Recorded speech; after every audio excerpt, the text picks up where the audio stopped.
깊은 밤 여러분의 마음을 어루만지는 감성 라디오. 사연 읽어주는 송여사입니다. 바람이 제법 차가워졌네요. 이런 날이면 뜨끈한 칼국수 한 그릇이 생각나기도 하고 또 어떤 날엔 그냥 이유 없이 가슴 한쪽이 시리기도 하죠. 우리가 살면서 지독하다라는 말을 몇 번이나 쓸까요? 지독한 감기, 지독한 가난, 그리고 지독한 인연. 오늘 도착한 이 사연은 지독하다는 말밖에는 어떻게 표현할 길이 없네요. 한 여인의 30년입니다. 30년이라는 세월을 빚이라는 굴레 속에서 어떻게 버텨냈는지 그저 먹먹합니다. 경기도 외곽에서 소문난 손칼국수 집을 운영하시는 이경자님이 보내주셨네요. 제가 지금부터 이경자님의 30년 세월을 한자 한자 마음을 담아 읽어보겠습니다. 송여사님 안녕하세요. 저는 경기도 외곽에서 소문난 손칼국수라는 작은 가게를 하고 있는 이경자라고 합니다. 이제 막 마지막 손님을 보내고 펄펄 끓던 육수통에 불을 끄고 앉아 이 사연을 씁니다. 30년간 단 하루도 제대로 느껴보지 못했던 이 고요한 마감 시간이 제게는 30년 만에 처음 찾아온 평화입니다. 네, 30년이 걸렸습니다. 지긋지긋했던 그 그림자, 남편이라는 사람이 남기고 간 사체 빚을 모두 청산하기까지. 이제 두 다리 뻗고 잘 수 있겠다.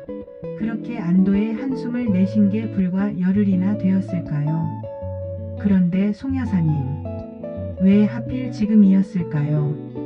모든 것을 끝냈다고 생각한 바로 지금 이 시점에 그 사람이 제 가게에 나타났습니다. 30년 전 그날 밤도 지금처럼 쌀쌀한 바람이 불었습니다. 그 사람은 짐 가방 하나를 들고 방으로 들어왔습니다. 경자야, 나 원양어선 탄다. 제가 놀라 무슨 소리냐고 묻기도 전에 그는 빚만 갚고 올게. 딱 3년 아니 2년만. 애들 잘 보고 있어. 라는 말만 남기고 대문을 뛰쳐나갔습니다. 빗장이 걸리는 그 소리가 그 사람의 마지막이었습니다. 빚만 갚고 오겠다던 그 사람은 제게 더 큰 빚을 남기고 사라졌습니다. 며칠 뒤 남편이 아니라 사채업자들이 가장 먼저 저를 찾아왔죠. 그들은 쇠파이프를 들고 대문을 발로 걷어차고 들어와 온갖 물건을 부쉈습니다. 어린 두 아이는 자지러지게 울어댔죠. 저는 모른다. 원양어선 탔다고 빌었지만 그들은 그 새끼가 쓴 돈이 얼만 줄 아냐며 당장 집을 비우라고 소리쳤습니다.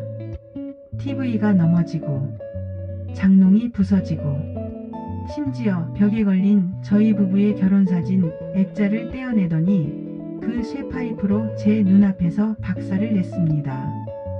이딴 거 걸어놓을 정신이 있냐고요.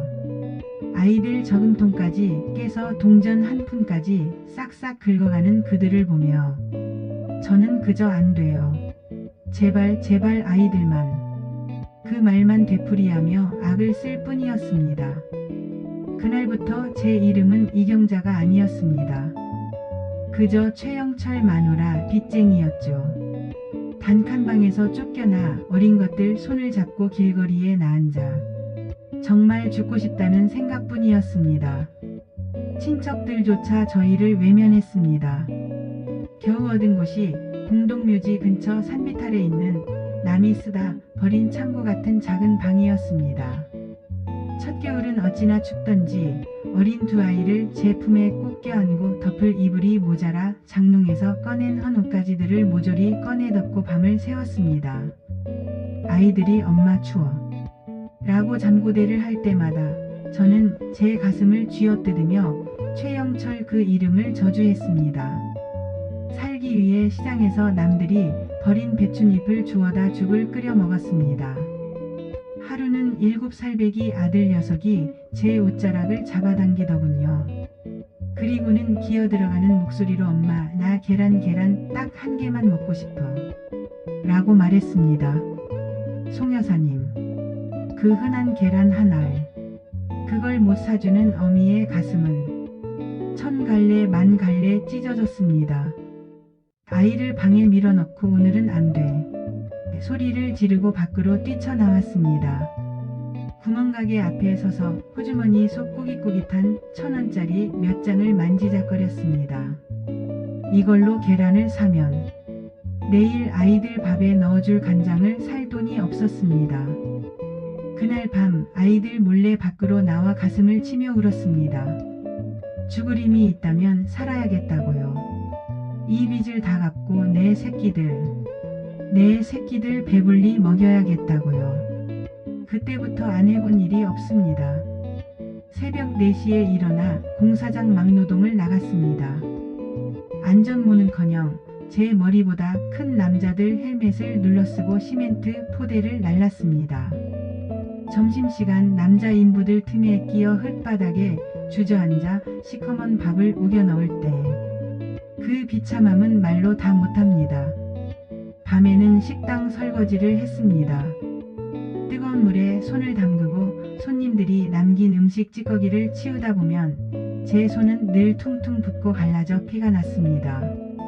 어느 날은 한 손님이 아줌마, 그릇에 고춧가루 묻었잖아. 소리를 지르더군요. 저는 죄송합니다. 허리를 굽히며 그 손님이 던진 냅킨을 주었습니다. 그렇게 받은 일당은 제 손에 쥐어지자마자 빚쟁이들에게로 빨려 들어갔습니다. 아주머니, 이번 달엔 이자가 좀 밀렸네. 아들내미 학교 어디 다닌다고? 그 협박 같은 한마디에 저는 또 무릎을 꿇어야 했습니다. 이대로는 안 되겠다 싶어 닥치는 대로 모은 돈으로 낡은 리어카 하나를 샀습니다. 그리고 포장마차를 시작했죠. 간판도 없었죠. 비가 쏟아지는 날엔 천막을 때리는 빗소리와 제 칼질 소리가 뒤섞였습니다. 바람이 불어 천막이 날아갈까봐 리어카 다리에 내 몸을 밧줄로 묶고 밤을 새우기도 했습니다. 하루는 어떤 손님이 아이고 사장님, 이 집 칼국수는 꼭 우리 엄마가 끓여준 것 같네. 국물이 왜 이렇게 진해? 하고 물으시더군요. 저는 무뚝뚝하게 대답했습니다. 그냥 잠 안 자고 끓이면 이래요. 어서 드세요. 사실 그 국물엔 그날도 돈 내놓으라고 행패를 부리고 간 빚쟁이들 때문에 흘린 제 눈물이 몇 방울 떨어졌는지도 모릅니다. 그렇게 10년. 포장마차가 소문난 손칼국수라는 작은 가게가 되었습니다. 소문난이라는 이름이 부끄럽지 않게 저는 매일 새벽 3시에 일어나 반죽을 하고 12시간씩 육수를 끓였습니다. 그렇게 또 20년. 빚쟁이들이 더 이상 찾아오지 않게 되었습니다. 아이들은 다 자라서 엄마 이제 그만 고생하고 우리랑 같이 살자고 했습니다. 저는 이놈들아, 내 엄마는 이 가게가 내 몸이다라며 웃어넘겼죠. 그리고 30년짜리 마지막 적금을 깨서 그 지긋지긋한 빚을 모두 갚았습니다. 은행 창구에서 이경자님, 고생 많으셨습니다 하는 직원의 말에 저는 그 자리에서 주저앉아 엉엉 울어버렸습니다. 30년 세월이 그 한마디에 눈 녹듯 흘러내렸습니다. 모든 게 끝났다고 생각했던 바로 어제 저녁이었습니다. 가게 문을 닫고 셔터를 내리려는데 딸랑하는 소리와 함께 찬바람이 휑하고 들어왔습니다. 웬 남루한 행색의 남자가 문을 열고 들어섰습니다. 몸을 제대로 가누지 못해 문틀을 짚고 서 있는데 반쯤 마비가 온 듯 보이더군요. 때에 저러 뻣뻣해진 외투 키키한 냄새. 며칠을 굶었는지 푹 꺼진 두 눈. 그가 갈라지고 힘없는 목소리로 저기 하고 말을 걸었습니다. 저는 무심하게 끝났어요. 마감했습니다. 라고 대답했죠. 그러자 남자는 국수 한 그릇만 제발 돈은 없지만 하며 애원했습니다. 무표정하게 남자를 쳐다봤습니다. 그런데 30년이었어요. 그 지옥 같은 세월이 제 눈앞을 스쳐 지나갔습니다. 결혼사진을 깨부수던 사채업자들, 계란 한 알만 사달라던 아들의 눈망울, 시멘트 포대를 나르던 내 어깨, 빗속에서 리어카에 몸을 묻던 그 밤, 세월이 다 파먹고 병이 갉아먹은 그 얼굴. 하지만 틀림없었습니다. 최영철. 제 남편이었습니다. 남자는 저를 알아보지 못하는 건지 아니면 못 알아보는 척하는 건지 그저 굶주린 짐승처럼 가게 바닥만 쳐다보고 있었습니다. 순간 숨이 멎는 것 같았습니다. 국수. 제 30년 피눈물이 담긴 이 칼국수를, 내 새끼들 계란 하나를 못 먹이고 끓여낸 이 칼국수를 당신이? 펄펄 끓는 육수통 옆 제 손에 익은 칼국수 칼이 시퍼렇게 빛났습니다. 저도 모르게 그 칼자루를 꽉 쥐었습니다.